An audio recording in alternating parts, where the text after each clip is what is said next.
right, 13 June 2025. You know, I was thinking back, doing a little bit of reflecting with all of this recent stuff going on in Los Angeles. The calling up of the National Guard, the activation of those Marines from 2nd Battalion, 7th Marines out of 29 Palms going into Los Angeles in an effort to stabilize that region. Where have we seen this before? It's not unprecedented. When we got back from Desert Storm in about August, we were one of the later units to get back to Camp Pendleton. We were in that status which a lot of battalions fall into when you come back from a deployment, where you go do guard duty.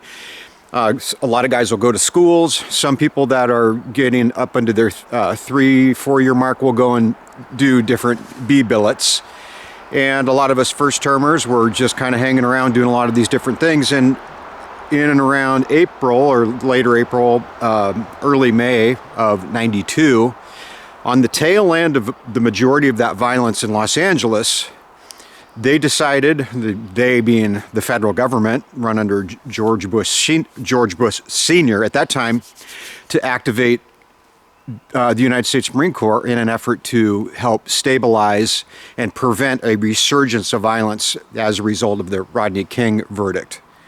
And those of you who were alive back then remember this pretty well. It was bad.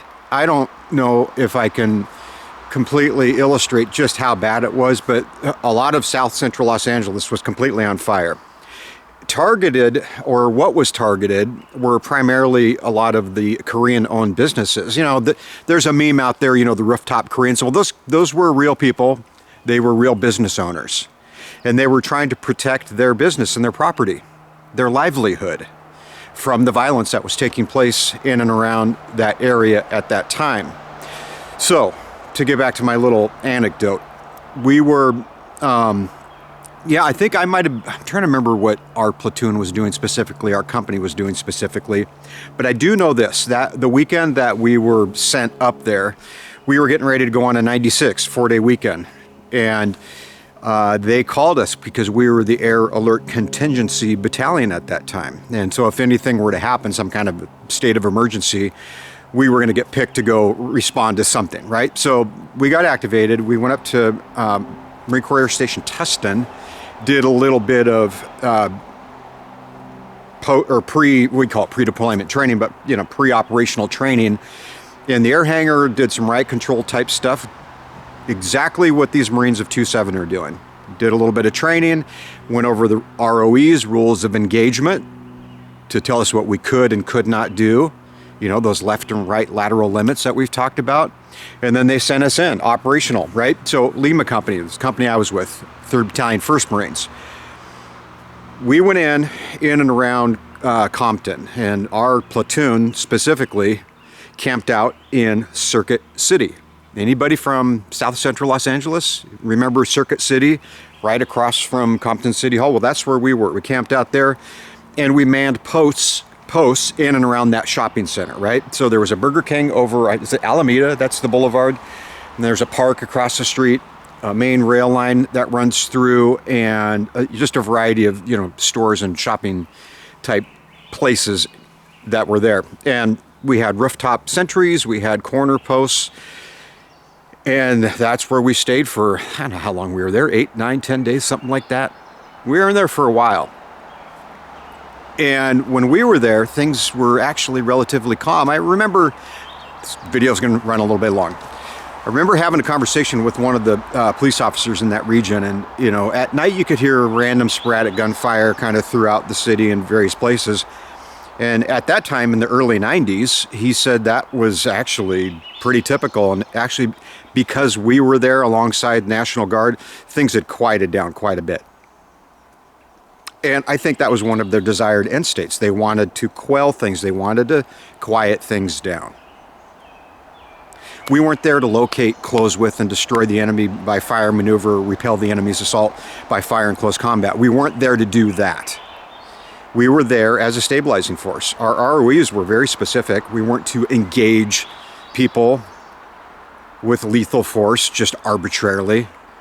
But one of the ROEs that we had, at least at that time, was that if we felt that we were threatened in any way, meaning if somebody were going to brandish a weapon or they were going to shoot at us, we had the right to defend ourselves. And many of these, local gangbangers would drive by during the day and throw gang signs and, brandish their weapons quickly out their windows and then continue on.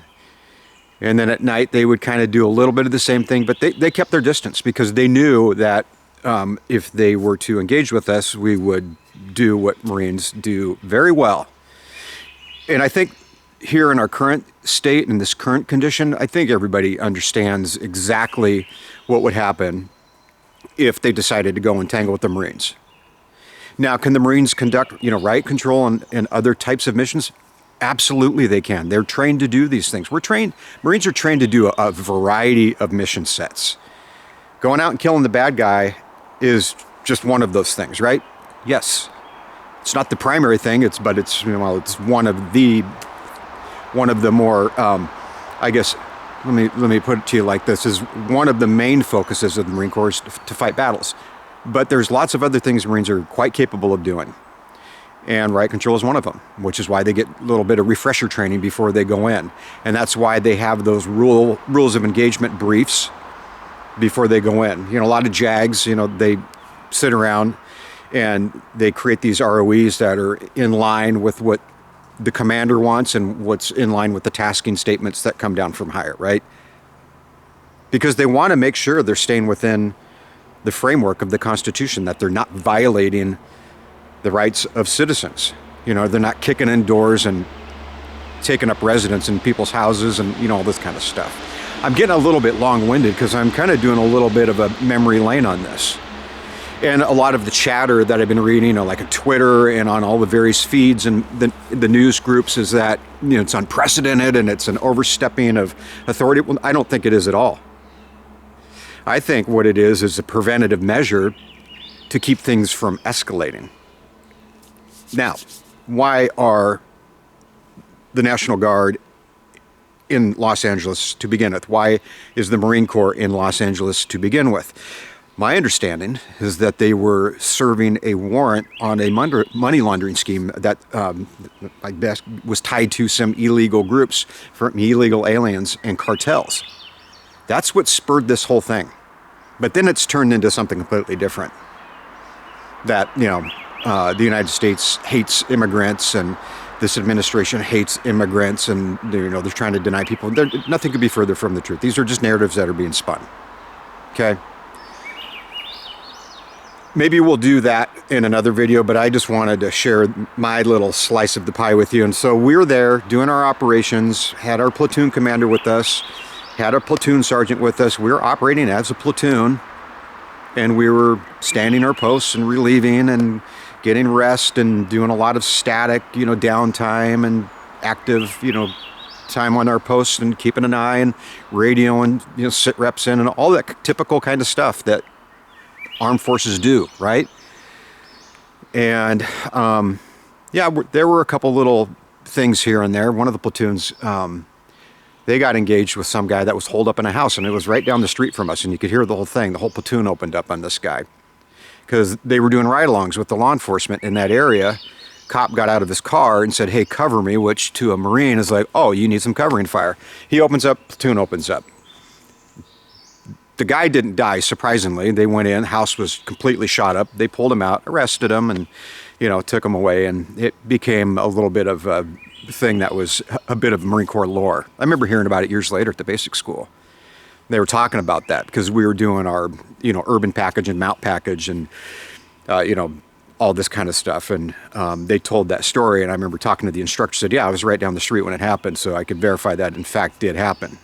It's kind of fun to talk about. It's kind of fun to reflect back and say, "Oh, gee, it's so long ago." But that was a long time ago. 1992 was a long time ago. But again, it's not unprecedented at all. This stuff has been happening throughout the history of our nation, and it's going to continue to happen going forward into the future. This is nothing new, but people act like it is, and they want to spin it like, it's just a complete overreach, which it is not. I think it's a very measured response, and I think sending the Marine Corps, sending a battalion of Marines, sends a very strong message to people that have these ideas of wanting to cause problems and destroy things and set buildings on fire like they did back in 1992. They set so many buildings on fire. And again, anybody who was alive back then watching the news saw it. It was pretty bad. It was pretty bad. But it passed like everything, and it kind of got forgotten about until you start kind of doing the deep dive because of our current condition. And if you go back and look at a lot of that old footage, which I've inserted some of it at the beginning of this video, you'll see just how bad it was. And then, Reginald Denny being pulled out of his truck and stomped to damn near an inch of his life. I mean, it was terrible. So, but they're trying to prevent that, all right? So here we are on Friday the 13th, right here in 2025, watching what's happening. The Marines are there. They're starting to integrate and do their missions. And so we'll keep an eye on things. And I've been talking with buddies that I was there with. And we've been, having some dialogue and kind of remembering our times. And, it's really, I look at it like this, it's fun to reflect back, right? Everybody likes to kind of, play memory lane and like, oh, gee, back when we were younger, I was 22 years old. I mean, I'm 55 now. It's a long time ago. It's their turn. And they're going to do a good job. They're well trained. They're highly disciplined. United States Marines, United States Army, National Guard, they're going to do a good job.